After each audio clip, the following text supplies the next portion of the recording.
Dear friends, we share the most exciting stories. Subscribe to our channel and stay tuned for amazing adventures. Rain beat against the glass as if trying to break through it. In the gray reflection of the window, a boy's face had long since turned into that of a man, lined, tired, with eyes where only fear slept. Andrew stood watching the wet courtyard outside the courthouse, feeling something twisting inside him, like an engine powered by pain. The air felt charged with electricity, and even the raindrops seemed to carry the tension of judgment. He held his father's old jacket close to his chest. It smelled of smoke and medicine. "Everything's going to be fine, Dad," he whispered, not believing his own words.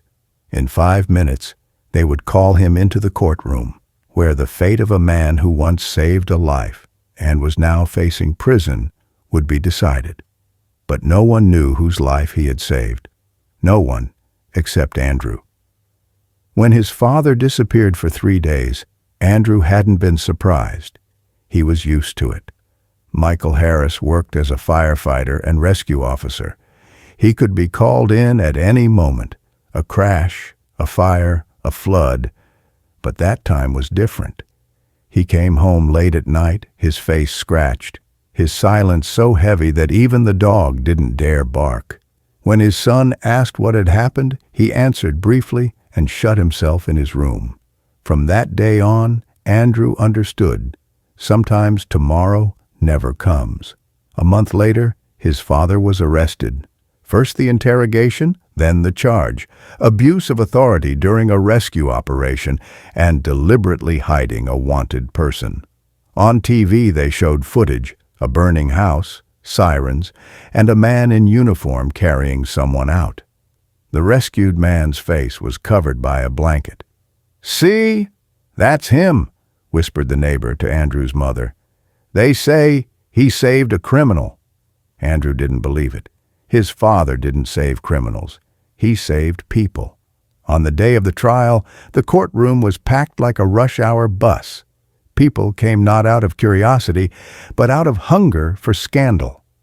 In the center stood Michael Harris, gray-haired, stubborn, his face carved with the lines of other people's pain. The judge, a tall man in glasses, flipped through the papers coldly. "Defendant, do you admit that you saved a person who was on the federal wanted list?" "I saved a person, not a status," Michael replied quietly. "So you confirm violating direct orders?" "I confirm that I saw fire and heard someone scream." Someone in the audience snickered. The judge hit the gavel. "Order!" Andrew clenched his fists. Everything inside him screamed, "Say who he saved. Tell them." But his father stayed silent, only glancing at him sometimes, with a look that seemed to say, "Not now, not you." After the recess, the judge asked, "Why did you refuse to name the rescued man?" Michael stood up slowly. "Because that man should say it himself. And if he doesn't, then my act will remain just an act, without a name." The judge smirked. "In this court, Mr. Harris, everything has a name. Even sin." That evening, Andrew found his mother sitting on a bench near the hospital, shivering, holding her husband's photograph. "Mom, do you know who it was?" "No, son," she said quietly, "and maybe it's better not to." But Andrew couldn't rest. That night, he went to the old junkyard on the edge of town, where his father used to sit after long shifts. There, under a metal shed, he found a worn-out tablet in a service backpack. The password was simple: Andrew. Inside were dozens of videos, fires, rescues, interviews, and one unnamed file. It showed that same fire. The camera shook, flames roared. Michael burst into the building, carried a man out, and then, when the camera turned by accident, Andrew froze. The rescued man's face flashed for just a second, but it was enough. He had seen that face on TV. It was Richard Vaughn, the Secretary of Justice, the same man who now sat at the top of the judicial system, the same one who had appointed the judge on his father's case. "If you had that video, would you show it? Would you throw it on the judge's desk? A truth that could overturn everything but destroy those in power? Andrew spent the whole night with that choice. What mattered more, the truth or his father's life? The next morning, he went to court. When the session began, the air was tight as a drawn string. "Defendant, your final word." Michael stood. "I did what I had to do. The rest is up to conscience." The judge smiled coldly. "Conscience, Mr. Harris, is decided here by law." Andrew couldn't hold it anymore. He stood up. "If you let my father go, I'll tell you who he saved." The hall went silent. Even the clerk froze with her pen in the air. The judge turned toward him slowly. "And who are you, young man?" "The defendant's son." "Sit down. This is not your trial." "No," said Andrew firmly. "Now it is." He took out the tablet and played the video. On screen, fire, screams, Michael carrying someone out, and when the rescued man's face became visible, the room exploded. The judge went pale, because he recognized it. It was himself, Richard Vaughn, the minister, his mentor, the man who had helped him get his robe. The judge lowered his eyes. The hall was dead silent, as if even air had stopped existing. Later in the corridor, a journalist approached Andrew. "Kid, do you realize what you've just done?" "I do. I just showed the truth. They'll have to act now. Let them. Just don't let them forget who my father pulled out of the fire." That evening, Michael was home. He stepped outside into the rain, looked up at the sky, silent. "You knew it was him?" asked Andrew. "I knew." "Why didn't you tell?" "Because sometimes a man has to remember on his own why he deserves to live." If he remembered himself, it would have been redemption. Now it's just fear. Andrew said nothing. Inside, it felt like everything had ended, yet nothing had. 2 weeks passed. The judge resigned. The minister disappeared from the news, for health reasons, and Michael received a letter without a signature. 2 words only. "Thank you, sorry." He laid it on the table.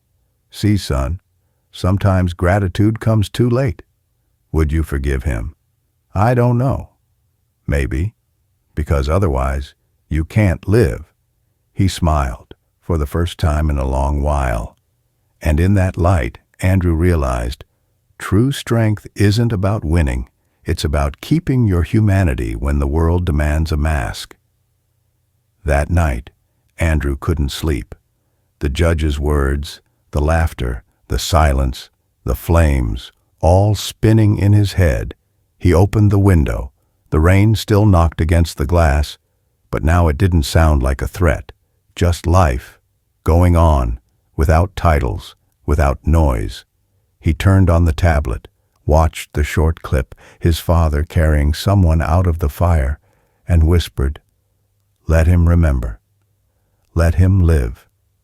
Have you ever faced a choice that could destroy not only another person's life, but your own? Would you tell the truth or stay silent to keep your peace? Sometimes silence saves you, but sometimes it kills slower than any fire. That was the first day after the rescue, but not the end of the story, because one question still remained. What makes a man human? The law, the conscience, or memory? A month later, snow covered the city like a white blanket, hiding both wounds and memories underneath. Andrew walked down the street not feeling the cold. Everything that had happened at court now seemed like a dream, but its traces were everywhere, in papers, in whispers, in online gossip. They no longer said his name, but everyone talked about the rescuer's son who stood up to the system. Some admired him, some despised him. He didn't care. He just wanted his father to live in peace. Michael now rarely left the house. He'd sit by the window, sip tea, and listen to an old radio that played Bob Dylan's scratchy prayers. Those songs said everything he couldn't. "Dad," Andrew asked once, "if you could go back, would you do it differently?" Michael looked out at the snow. No, I'd go back into that burning house again. Maybe I'd save one more. Those words were simple, but they carried a tiredness that left Andrew speechless. Sometimes silence is the only honest thing left. The next day, Andrew found an envelope in the mailbox. No return address, just a golden seal. Inside, a subpoena. He was called to the Department of Justice as a witness in a follow-up investigation to case number 4571. His heart dropped. The story wasn't over. "What do they want from you?" asked his mother. "I'll find out," he said. "I have to go." In the prosecutor's office, it smelled of coffee and fear. A young investigator, too polite to be sincere, offered him a seat. "We know who you are, Mr. Harris. We just need to clarify a few things. That video, it disappeared from the web after 24 hours. Do you still have a copy?" "No," Andrew lied. He knew if he told the truth, they'd bury it again, under layers of paper and deceit. The video was hidden on an old hard drive, now lying in his father's basement among rusty bolts and broken lamps. The investigator leaned closer. "We need to close this case. Too much attention. But we need your confirmation. Are you sure that was the secretary on the video?" Andrew paused. "I'm sure my father saved a man. The rest? You decide." When he stepped outside, the air felt heavier than concrete. The prosecutor's words echoed in his mind. "We need to close this case," as if truth were just another coffin lid. Meanwhile, his father was gone again. In the morning, his bed was empty. On the table, a note. "Don't look for me. There are things a man must finish himself." Andrew jumped in the car. The phone was silent. His father's old rescue friends hadn't seen him. Only one retired guard at the old fire base said, "Saw him yesterday.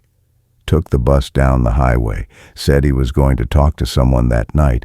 Andrew found him outside an old country house near the woods." "Dad!" he shouted, running from the car. "What are you doing here?" Michael turned. His eyes shone in the dark. "He's here, Andrew." "The same man. I just want to look him in the eyes and see if he's still alive inside." "Why?" "It's over. Nothing's over until a man says thank you, face to face." They knocked. After a moment, the door opened, and there he was, Richard Vaughn, older, thinner, in a bathrobe. No guards, no power in his eyes, just a frightened man.